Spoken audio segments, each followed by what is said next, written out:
Bienvenue, vous êtes sur qualitéhoraire.tv. C'est l'émission de septembre, c'est la rentrée. L'invité de la rubrique Tempo, c'est la poupée du loup que je vous invite à retrouver dans la rubrique Tempo de notre cher Mélas. Mais pour l'instant, on va s'adresser à un spectacle un peu plus local, puisqu'il s'agit du secret des éparges. Et pour le présenter avec nous ce matin, nous avons Mireille, Michel et Claire. Merci d'être avec nous sur le plateau. Un spectacle un peu dans le ton, puisque nous sommes sur le centenaire de 1918. 2018, c'est un grand événement mémoriel de ces événements tragiques parfois de notre région. Et c'est là-dessus que vous avez basé votre spectacle. Mais pour le découvrir, on a avec nous Mélas. Bonjour Pascal, vraiment ravi de découvrir trois artistes qui proposent donc un événement exceptionnel le 3 novembre au Cercle Saint-Thiébaut à Thann. Alors Michel Chan, faut-il encore le présenter? Vous êtes le co-auteur, le metteur en scène. Quelle est votre fonction dans ce projet? C'est-à-dire, j'ai eu plaisir de rencontrer de nouveau Mireille, ma voisine. Dans une autre vie, elle était professeure de musique, et dans une autre vie, j'étais professeur d'histoire.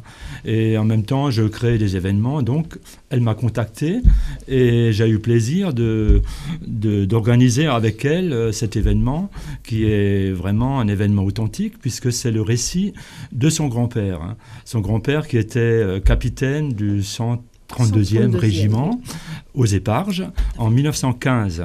Voilà, Mireille Iselin, donc en quelques mots le parcours de votre grand-père et peut-être l'idée, comment vous est-elle venue d'évoquer ce passé?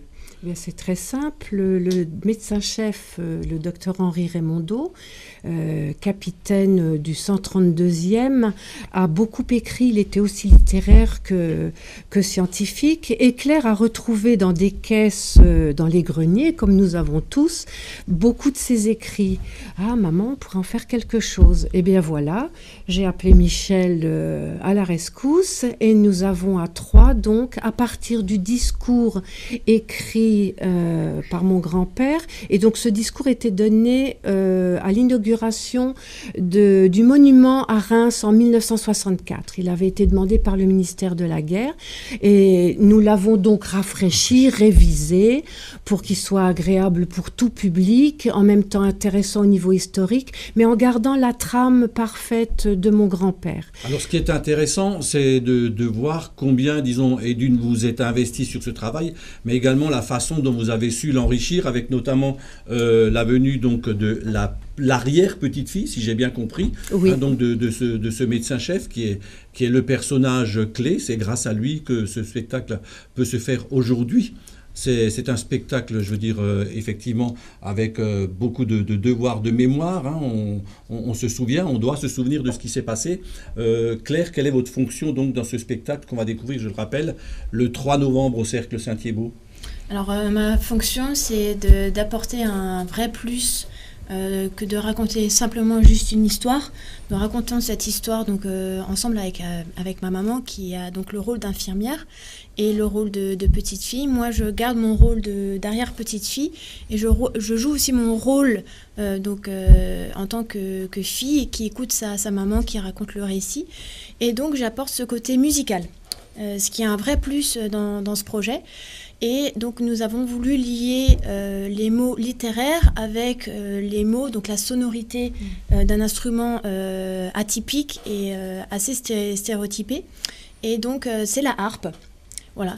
Et donc nous l'utilisons pour ramener une émotion et de raconter les choses d'une autre manière. Donc ça permet d'alléger aussi ce sujet qui est particulièrement lourd avec un répertoire éclectique et en même temps très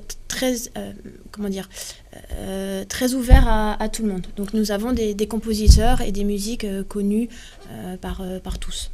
Est-ce que vous avez dû réarranger les morceaux spécialement pour la harpe ou est-ce que vous aviez fait le choix, disons, de morceaux déjà écrits pour la harpe? Alors, c'est un programme qui a été complètement arrangé par moi-même. Donc, c'est de la musique aussi bien de l'orchestre symphonique, donc des morceaux écrits au départ pour l'orchestre symphonique, pour du piano, pour des concertos aussi. Donc j'ai dû vraiment réécrire pour cet instrument et donc l'adapter pour que ça puisse matcher aussi avec les textes de mon arrière-grand-père. Michel, quels sont les 3 éléments clés qu'on retrouve? On a quelques photos qui passent pendant qu'on évoque donc ce spectacle qui aura lieu, je le rappelle, le 3 novembre. Et on peut également lancer un appel à d'autres organisateurs, j'en profite. Quels sont les 3 éléments clés qui donnent, disons, cet aspect tout à fait original à ce spectacle? Alors, je dirais d'abord la connaissance, puisque le printemps 1915 correspond exactement à la bataille du Hartmannswiederkopf, 1915. Et c'est un combat totalement inutile, où l'on raconte toutes ces souffrances, donc la connaissance. Ensuite, je dirais l'émotion. Moi, j'étais assez séduit par le côté de la maman, puisque Mireille joue le rôle de l'infirmière, qui répond aux questions de sa fille, qui cherche à connaître l'histoire. Et 3e élément, je dirais, c'est la qualité, puisque nous avons vraiment affaire à une pointure exceptionnelle, c'est-à-dire Claire, qui est connue de manière internationale. Comme musicienne harpiste sur beaucoup de villes en France et ailleurs.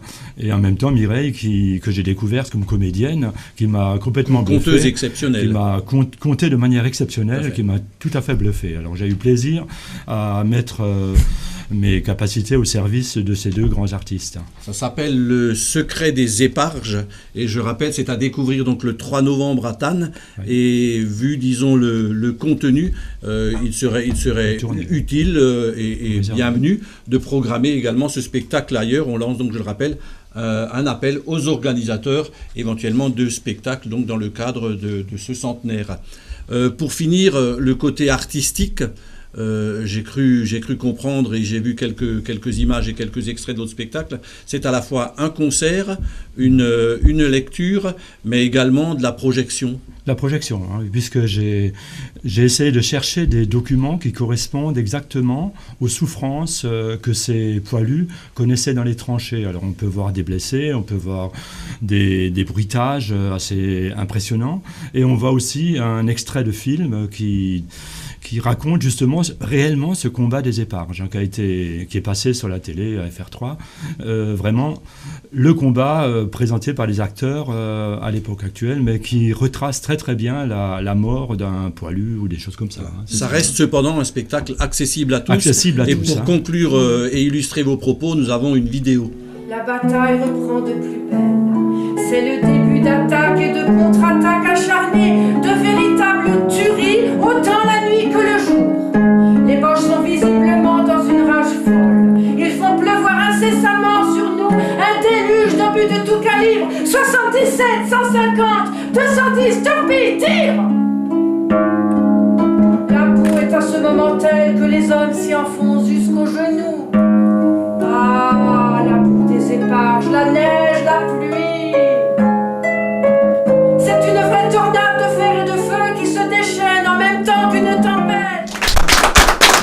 Donc, les images en exclusivité de ce spectacle Le secret des éparges. Michel nous parlait avant de l'émotion qu'il avait ressentie à la construction du projet. Est-ce que Claire, en tant que musicienne, vous ressentez cette émotion également sur scène? Ah oui, énormément. C'est très fort. Beaucoup de gens nous connaissent et disaient « Ah oui, mais c'est normal ». Et en fait, il faut réaliser quand même que ça fait 28 ans que je ne suis pas montée sur scène avec ma maman. Donc pour moi, c'est un moment très très fort dans ma carrière. C'est un rapprochement familial, un devoir en tant que Français et Française de faire passer ce message. C'est pas si loin que ça. Et c'est passer un message d'une manière différente qu'à l'école. Moi-même, je n'étais pas forcément très douée à l'école, mais par contre, qu'on me l'apprenne de manière ludique, j'ai trouvé ça très intéressant. Donc oui, ça me tient très à cœur et je crois qu'il y a beaucoup d'émotions qui se passent du côté familial et aussi du côté français. De l'émotion au service de la lutte contre l'oubli, en quelque sorte. Voilà, c'est ça. Le secret des éparges, spectacle au Cercle Saint-Thiébaut le 3 novembre. Michel, peut-être un numéro pour réserver? Alors pour réserver, on peut faire le 03 89 37 59 60. Merci à vous, on espère qu'il y aura beaucoup de monde et beaucoup de succès donc pour ce spectacle très original, je le rappelle, qui unit la musique au conte mais également au souvenir. Merci à vous. Mireille, Michel et Claire, merci d'avoir été avec nous ce matin pour présenter le secret des épargnes. Bon vent à ce spectacle, on se retrouve dans quelques instants sur Payton